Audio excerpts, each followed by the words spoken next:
የከተማና የገጠር ልዩነት አለው የለው? አግብተው የሚቃጠሉ ሰዎች አፋቱ ሚል ባገኝ እኔ ማት ሰው አፋታ ነው የለም። እንዴት የታደሉ ናቸው ወጣቶቹ እያሉ እሱ ልዩነት አለው። በጣም በሚገርም ሁኔታ ወታደር የሚጫወቱ ሰዎች አሉ። አሁንም ድረስ ደርግ ያልወጣባቸው ቤቶች አሉ። ታውቃላችሁ? ልጆች ሰላምታ የሚሰጡበት ቤት አለ። የማይለውጣቸው በርካታ ነገሮች አሉ። ኦልሬዲ አድገናል። እያለቀሳችሁ ለመኖር ካልፈለጋችሁ በስተቀር በጣም ሰማይና ምድር የሆኑ ሰዎች ተጋብተው ማለት አሁን ልናፋታ ነው ወይስ እነዚህ ሰዎች ልናስታርቅ ይባል ማለት ደግሞ ይወልዳሉ። ልዩነቶች ሁሉ ጠብ መሆን የለም። የትን ደስ እንዳለ የለም። ስትገባ ብራዝ ሰርጉ ላይ ጽፌለት ሳይንቦርዱ ላይ ላፌን ጎትቼ እጄ ከሚስቴ ጋር አገልግሎት ሆኖ ያላድር ነበር። እግዚአብሔር ይባርክ። የተዋረዳችሁ የሚመስላችሁ ሰዎች እንዳታገቡ። እናንተ ገና ጉቡ ናችሁ። ጉቡዬ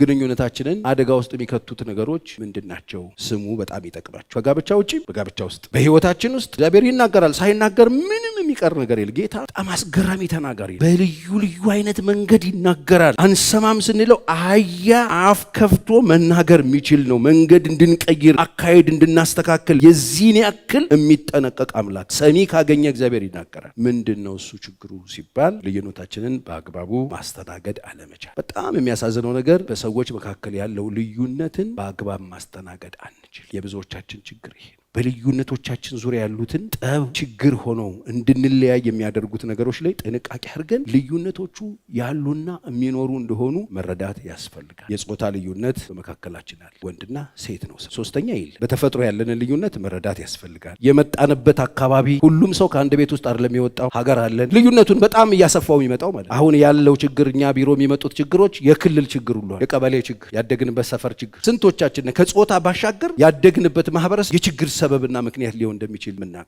ልዩነታችን የመጣንበት ሀገር፣ የመጣንበት ከተማ፣ የመጣንበት ሰፈር፣ የመጣንበት መንደር፣ የመጣንበት አካባቢ፣ ያደግንበት ሶሳይቲ እሱ ልዩነት አለው። እነሱም ማወቅ ያስፈልጋል። አንዳንድ ሰው ከገጠር መጥቷል፣ አንዳንድ ሰው ከከተማ መጥቷል። የከተማና የገጠር ልዩነት አለው የለው? እሳቤው አለው። ካልቸራቸው የተለያየ ነው። የኖሩበት አካባቢና ቤት ኑሮ በጣም ልዩነት አለ። ስለዚህ ግጭቶች አሉ። የወጣንበት ቤተሰብ የድሃ ቤተሰብ ልንሆን እንችላለን፣ የሀብታም ቤተሰብ ልንሆን እንችላለን፣ የተማረ ቤተሰብ ልንሆን እንችላለን፣ የገበሬ ቤተሰብ ልንሆን እንችላለን።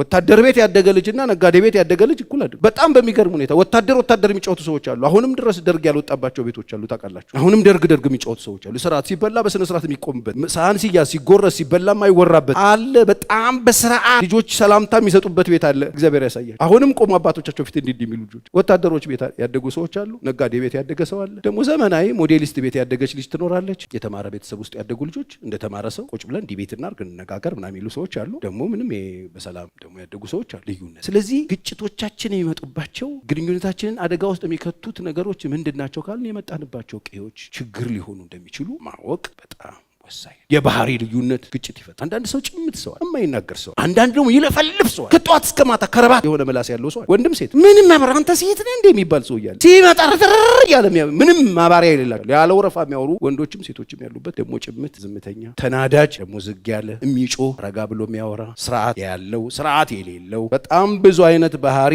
ያላቸው ሰዎች አሉ። የተረጋጋ ሰው እያለ ደግሞ ችኩል ሰው እያለ ለውሳኔ በጣም ይቸኩላል። ተረጋግቶ የሚያስብ ሰው አለ። ከባህሪ ጋር ከዲኤንኤ ጋር የተያያዘ ማንነታችን ማለት። እነዚህ ልዩነቶች የግጭት ሰበብና ምክንያት ሊሆኑ ይችላሉ። በጣም ብዙ ወጣቶች በደንብ እንድትሰሙኝ እንፈልግ። ጓደኝነቶቻችሁ ላይ አብራችሁ የምትጫወቱበት ዴት እያደረጋችሁ ብዙም ያለያዩዋችሁ ብዙ ማግባቧችሁ ነገሮች ካሉ ሬድ ፍላግ ከተቻለ አቁሙና። ምክንያቱም ለጋብቻ በጣም በተቻለ መጠን ብዙ የሚያመሳስለን ሳይሆን የሚያቀራረበን ነገር መኖሩ በጣም በጣም ሁሉም ነገር የሚያለያየን ህይወታችን ሁሉ በግጭት የተሞላ ምልክቶች ናቸው። እነዚህ የማይለውጣቸው በርካታ ነገሮች አሉ። ኦልሬዲ አድገናል። የደረቀ ሲሚንቶ ማለት ነው። ተቦክቶ የሚሰራ አይደለም። አብዛኛው ባህሪ እንደ ጾታ የማይቀየር ነው። እነሱ ነገር በጣም ብዙ ልዩነቶች ካሉ እጮኛ ማቾች በደንብ ስሙኝ። ይሄንን ሳወራ አግብተው የሚቃጠሉ ሰዎች እንዴት የታደሉ ናቸው ወጣቶቹ እያሉ ይሄን ድምጽ ሰምቼ ቢሆን ፓስተር ቸሬ እኔ ዛሬ 35 ዓመት ሳገባ ብትኖርልኝ የሚሉ ሰዎች አሉ። ከሰማችሁኝ ብዙ ማያገባቧችሁ፣ ብዙ የሚያጋጯችሁ፣ ብዙ የሚያለያዩዋችሁ፣ ብዙ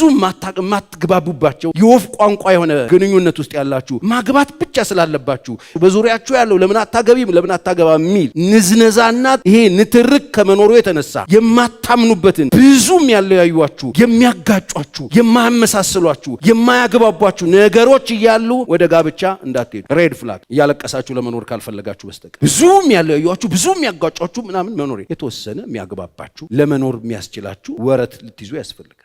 ብዙ ነገር እንዳልኩት ከጾታ ጀምሮ ማንቀይራቸው ነገሮች አሉ። በጣም ሰማይና ምድር የሆኑ ሰዎች ተጋብተው ስቃይ እየበሉ ያሉ ሰው ማለት አሁን ልናፋታ ነው ወይስ እነዚህ ሰዎችን ልናስታርቅ ነው የሚባል ማለት አፋቱ ሚል ባገኝ እኔ ማጥሰው አፋታ ነው የለም ማጋባት እንጂ ስልጣን የተሰጠን ማፋታት አልተሰጠንም። አራምባና ቆቦ የሆነ ምንም የማይገናኙ ሰዎች ደግሞ ይወልዳሉ። አንድ አይደለም ብዙ ይወልዳሉ። አንድ ደቂቃ ቁጭ ብሎ መነጋገር የማይችሉ ሰዎች፣ ከፍተኛ ልዩነት ያላቸው ሰዎች፣ የፍላጎት ልዩነት፣ የስሜት ልዩነት፣ የባህሪ ልዩነት፣ የአስተዳደግ ልዩነት፣ በጣም ብዙ ልዩነት እያላቸው ተዳፍረው ጋብተው እየተሰቃዩ የሚኖሩ ብዙ ሰዎች፣ የማይገጣጠሙ ሰዎች፣ ቃይ የበሉ የሚኖሩ ሰዎች መውጫ የለም። ስለዚህ ወጣቶች ከሰማችሁኝ ይጠቅማችሁ። ተወሰነ መልኩ ተነጋግረን መግባባት እንችላለን። አንዳችን የአንዳችን ነገር መግዛት እንችላለን፣ መረዳት እንችላለን፣ መግባባት እንችላለን። አንድ አይነት ልንሆን አንችልም። በጣም የተቀራረበ ነገር እንኳን ቢኖራችሁ ግጭትን ማስቀረት ስለማትችሉ ግጭት የሚቀር ነገር አይደለም፣ ይኖራል። ግጭትን እያስታመመን እየፈታን ግጭቶች ላይ እየሰራንባቸው የሚለወጡትን እየለወጥን የማይለወጡትን እየተቀበልን ለመኖር እንጂ ጨርሶ ግጭት የሚባል ይጠፋል አላልኩ። አይጠፋም። መጋጨት ጤናማ ነው። ይኸው እኔ ሚስቴ እንጋጫለን። ይኸው ነገ 30 ዓመታችን እንጋጫለን። ግን የሚያግባቡን ይበዛል። ግጭት ማለት መጣላት ወይም መጠላላት ማለት አይደለም። ተጋጫችሁ ማለት መጠላላት አለ መሐላችሁ ማለት አይደለም። ግጭት እንዳልኩት ነው። ከነዚህ አሁን ከመጣው ልዩነቶች ውስጥ የሚወጣል። ግጭት ማለት ጥል አይደለም። መጠላላትም ማለት ግጭት አለ ማለት አንዳችሁን መጥላት አለባችሁ ማለት አይደለም። እድል መስጠት አለባችሁ። ልዩነቱን እንዳለ ማወቂያ ነው ግጭት። ልዩነቶች ሁሉ ጠብ መሆን የለበት። አንዳችን የምንስልበት ነው መሆን ያለበት። መጣያ አታርጉት። ግጭት ማለት ከኛ ውጪ ያለ ሌላ አስተሳሰብ አለ ማለት ነው። እኔ መጀመሪያዎቹ ዓመቶች ላይ አልገባኝም ነበር። እኔ ያልኩትን እንድትል ስጠብቅ በፊት የት እንሂድ ስላት አንተ ያልክበት ነበር ምትለኝ ነበር። በቃ አንተ እንዳልክ ነበር። ከገባን በኋላ ለካ እሷ የምትለው መጣ። አያችሁ እነዚህ ነገሮች ለካ ሀሳብ አላት፣ ለካ ፈቃድ አላት፣ ለካ ፍላጎት አላት። ከገቡ በኋላ ነው ብዙዎቹ የሚያወጡት። ከዛ በፊት ሶኪ አንተ ያልከው በቃ አንተ የትን ደስ እንዳለ የለም ስትገባ ብራዘር የነሱ ይወጣል። ቀስ ብሎ ሲወጣ ግጭት ሊሆን ይፈልጋል። ኖ ሌላ ሀሳብ አለ። እኛ ያሰብነው ሀሳብ ብቻ አይደለም የሚሸጠው ቤት ውስጥ። ስለዚህ እንዴት አድርገን ነው ይህን የተለየ ሀሳብ ከዚህኛው ሀሳብ ጋር አያይዘን የምንሄደው ነው እንጂ መጠላላት፣ መገፋፋት፣ ኮርነር ይዞ ጦርነት መክፈት፣ መደባደብ፣ ለጦርነት ችግሮችን ማስፋፋት ተገቢ አይደለም። ግጭቶችን ለመፍታት የምትፈልጉ ከሆነ የመጀመሪያው ፖይንት አሁን እንዳልኩት ሁለቱም ሰዎች የራሳቸው ሀሳብ እንዳላቸው ማወቃል። ባልና ሚስት ሆናችሁ እጮኛ ማቾች ሆናችሁ ስትኖሩ ግጭትን የምትፈቱበት አንዱ መንገድ ሁለቱም ሰዎች ሀሳብ አላቸው። ሀሳብ ብቻ አይደለም፣ ፈቃድ አላቸው፣ ነፃነት አላቸው፣ ምርጫ አላቸው። ይሄንን ወንድ የሚሰጠው ሴት የምትሰጠው አይደለም። ፈጣሪ ለነዚህ ሰዎች የሰጠው የትም ሰፈር አሁን ያልኳቸው ገጠር ይወለዱ፣ ከተማ ይወለዱ፣ ገበሬ ቤት ይወለዱ፣ ፕሮፌሰር ቤት ይወለዱ፣ ነጋዴ ቤት ይወለዱ፣ ወታደር ቤት ይወለዱ፣ የትም ቢወለዱ ሰዎች የሚባሉት እነዚህን በርካታ ነገሮች ተሰጥቷቸው ነው የተፈጠሩት። ይሄ በሁሉም የህይወታችሁ ክፍል ግጭትን ለማብረድ በጣም ይጠቅማችኋል። ሁለተኛው ከማስረዳት መረዳትን መሰረት አድርጉ። አጠገባችሁ ያለውን ሰው ለማስረዳት በጣም ከምትደክሙ ችግር የምትፈቱበት መንገድ አጠገባችሁ ያለው ሰው እንዳልኩት ማን ያሳደገው፣ የት ነው ያደገው፣ ምንድነው የሚያውቀው፣ ምንድነው የማያውቀው፣ ምንድነው የሚችለው፣ ምንድነው የማይችለው፣ የት ቀበሌ ነው የተወለደው፣ የት አካባቢ ነው የተወለደው፣ ምን አይነት ማህበረሰብ ውስጥ ነው ያደገው፣ ምን አይነት ኑሮ ውስጥ፣ በየትኛውም የህይወታችሁ ክፍል እንዳልኩት በጮኝነት ይሰራል። ይሄም ምለው መርህ ስለሆነ በትዳራችሁ ይሰራል፣ በምትኖሩበት ሰፈር፣ በምትሰሩበት ቦታ ሁሉ ይሰራል። መረዳት በጣም ጥሩ። የሆነን ሰው ሀሳብ፣ ፍላጎት፣ ሁኔታ፣ ስሜት ከተረዳችሁ ላይፋችሁ በጣም ቀላል ይሆናል። የኔን ሀሳብ ዋጥ ብሎ ከመታገል በጊዜ የኔ እኮ መላጣ እንዳትሆኑ እየመከርኩ። ብዙ ሰው ጸጉሩን የሚጨርሰው፣ ብዙ ሰው ጨጓራውን የሚልጠው በማስረዳት አትድከሙ፣ እንቅልፍ አትድከሙ፣ ጊዜ አታጥፉ፣ የሞባይል ካርዳችሁንም አጨርሱ በማስረዳት አትድከሙ። አንዳንድ ሰው ምንም መስሚያ የለውም። አትድከሙ። ድንቁር ብሎ የሚኖሩ ሰዎች አሉ። አትድከሙ፣ አይሰሟችሁ። ድንጋይ ላይ ውሃ ማፍሰስ ይሆንባችኋል። ስለዚህ ድንጋይ ውሃ እንደማይጠጣ ካወቅ ውሃን አታባክን። በሰላም ድንጋዩ ምን ልጠቀምበት ብለህ በድንጋዩ የምትጠቀምበትን ነው የምታስብ። ሁኔታዎችን መረዳት። ከተረዳችሁ አትደክሙም። በቃ አንድ ሰው ከተረዳችሁት አትደክሙበት። ችግሩን አትፈቱትም። ችግሩን ፈቷል። ቅድም እንዳልኩት ነው። ጥሩ ፊት ማየት ትችላላችሁ። ጥሩ ስሜት ይኖራል ቤት ውስጥ። የግድ በቃ የሆነ ነገር ካልሆነ ከምትሉ አንዳችሁን ብትረዱ በጣም ጥሩ ነው። በዚህ ነገር የሆነ ሰው ከ6 ዓመት በኋላ ቴንኪው ብሎኛል። ቴንኪው ፓስተር ቸሬ ብሎኛል። ሰርጉ ላይ ጽፌለት ሳይንቦርዱ ላይ አንዳችሁን ለማስረዳት ከመሞከራችሁ ፊት አንዳችሁን ተረዱ ብዬ ጽፌለት ከ6 ዓመት በኋላ ከሚስቱ ጋር ተጣልቶ በሆነ ምክንያት እሷ የፈለገችው በቃ ዝም ብሎ ነገሮች ምናምን ተለባብሰው አሪፍ ማታ ማሳለፍ ነው የፈለገችው። እሱ ደግሞ እንነጋገር የቀኑን ምናምን ነው የሚላት። ስለዚህ በዚህ ተጨቃጨቁና ተናዶ ለሀፍ የመኝታውን ለሀፍ ሳብ አድርጌ ሄድኩኝና አለ ሶፋ ላይ ተኛው አለ። ኳስ ነገር አየሁ፣ ቴሌቪዥን ደበረኝ፣ ዘጋሁት፣ ሞባይል ጎረጎርኩ አለ። ከዛ ዘጋሁት፣ ከዛ ሶፋ ላይ ሆኜ ተናድጃለሁ አለ። ከዛ ሶፋው ስር ሳይት አይቼው አላውቅም ፓስተር ቸሬ የተጻፈውን ነገር ሳየው ከላይ ያለው ያንተ ነው አለ። አመጣሁትና ሳየው አለ አንዳችሁን ተረዱ ይላል። ከዛ አየሁትና አለ ይሄ ነው የኔ ችግር አለ። አሁን ብረዳት እኮ አርፌተኛ ነበር አለ። ስለዚህ ተነስቼ ከሌሊቱ 7 ሰዓት ለአፌን ጎትቼ እጄ ከሚስቴ ጋር አደርኩ። ጦሜን ላድር ነበር። እግዚአብሔር ይባርክ ብሎ ቲንኪው አለ።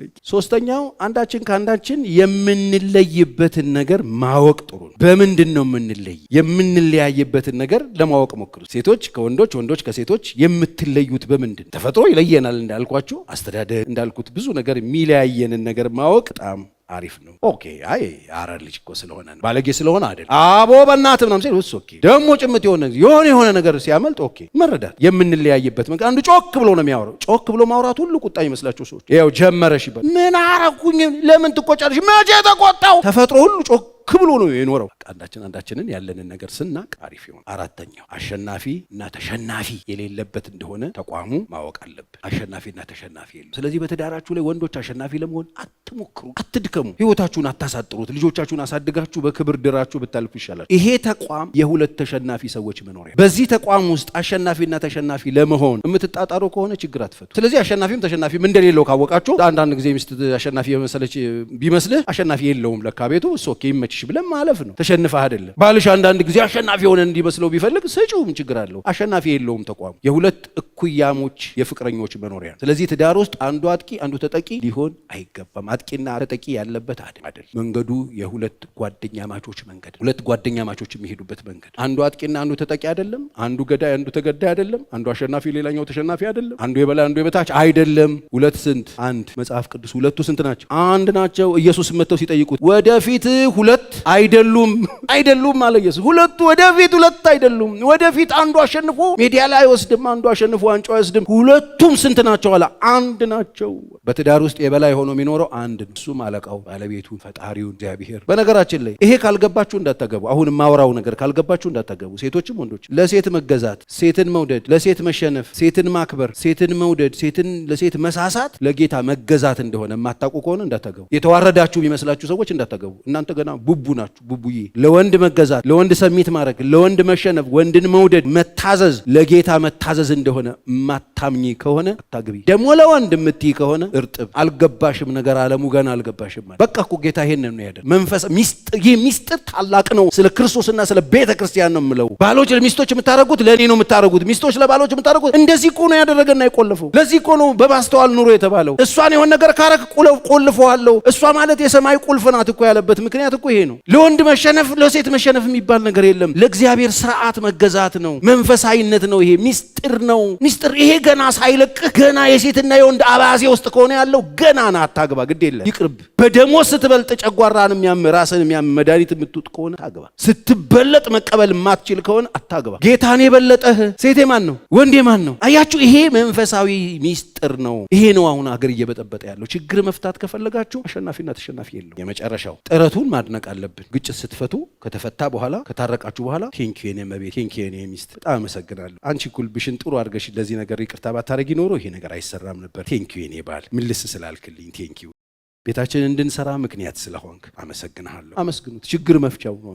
በቀጣይነት ያ ሰው ደስተኛ ይሆናል። ያደረገው ነገር በጎ እንደሆነ እንዲሰማው ያደርጋል። አንቺ እኮ ለቤትሽ የምትከፊው ዋጋ በጣም እኮ የሚገርም ነው በልና ቴንኪው። ባሎቻችሁንም ሚስቶቻችሁ አመስግኑ። አይኖ ትችል ነበረ እንደ ጓደኞች ይህን ጉዳይ መፍታት ማበላሸት፣ ግን በጣም ጨዋ ስለሆንክ ልጆችህን ስለምትወድ ለእኔም ክብር ስላለሽ አመሰግናለሁ ቴንኪው በሏቸው። አጠገባችሁ ያለውን ሰው ይህንን አደረጋችሁ ማለት ግጭት ለመፍታት በተደረገው ጉዞ ውስጥ ሰዎቹ ያደረጉትን አስተዋጽኦ እውቅና መስጠት ነው። እነዛ ሰዎች ደግሞ እውቅና ሲሰጣቸው ደስተኛ መሆን ይችላል። ያንም ያክል የተወጠረ ነገር ከረገበ በኋላ ዝም ብለህ ጋግርት አትሁን። ቴንኪው ይጠበቃል። ይሄንን አደረጋችሁ ማለት ዘላቂ መፍትሄ ቤታችሁ ላይ እንዲመጣ ቋሚ የሆነ የመፍትሄ አንድ ዱፖ ቤታችሁ ውስጥ ተከላችሁ ማለት። ምክንያቱም እነዛ ሰዎች መፍትሄ ሲያመጡ ቴንኪው እንደሚያገኙ ቴንኪው እንዳለው ያውቃሉ። አንዳንድ ሰው የሚያደርገውን ነገር ሁሉ አበሻቅጠን ማንም ያደርገዋል። ምስጋና የሚባል ነገር የለም። እሱ ነገር በጣም ብዙ ነገር ያበላሽ። ፕሊዝ እግዚአብሔር ቤታችሁ ይኑርላችሁ፣ ኑሯችሁን ቀጥ አድርጎ ያቆምላችሁ።